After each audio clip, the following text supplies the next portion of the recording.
1958 voit la Guinée gagner son indépendance.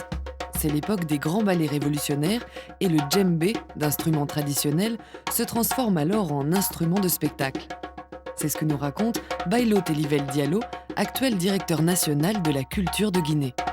Il y avait ce projet d'une identité culturelle africaine. Dans le projet de Sékou Touré, c'est évident.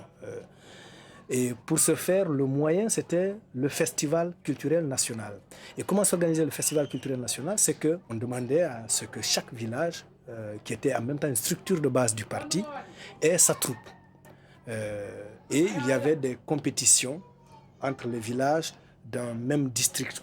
Et ces districts appartenant à la même préfecture faisaient une compétition chaque année qu'on appelait la quinzaine artistique.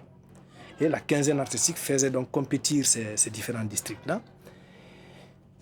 dans des domaines qui étaient déjà codifiés, c'est-à-dire théâtre, musique moderne, musique traditionnelle, ballet, folklore et récital et chœur. Tu vois, il y avait quand même. Mais la percussion en tant que genre n'existait pas. Il n'en reste pas moins que les grands percussionnistes étaient identifiés. Et donc, à l'occasion de ces festivals, de ces quinzaines et machin, ils étaient identifiés et ils rentraient dans les grands ensembles.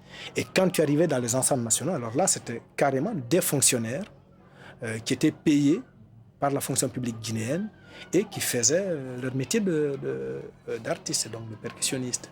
Comme il y avait quand même une certaine fermeture du point de vue culturel et politique par rapport à certaines influences, ils ont donc conservé la tradition de façon beaucoup plus pure que, par exemple, des percussionnistes sénégalais ou autres qui subissaient beaucoup plus fortement l'influence culturelle provenant de l'Occident et où le culte du végétariat était beaucoup plus prononcé.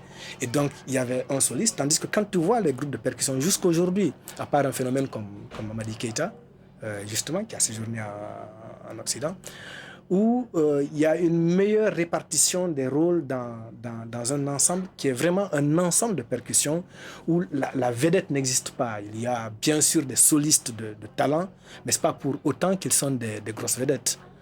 Je pense qu'aujourd'hui, effectivement, si on doit définir la musique, l'instrument traditionnel guinéen, c'est le djembé qu'on mettait en avant. Moi, je mettrais en avant.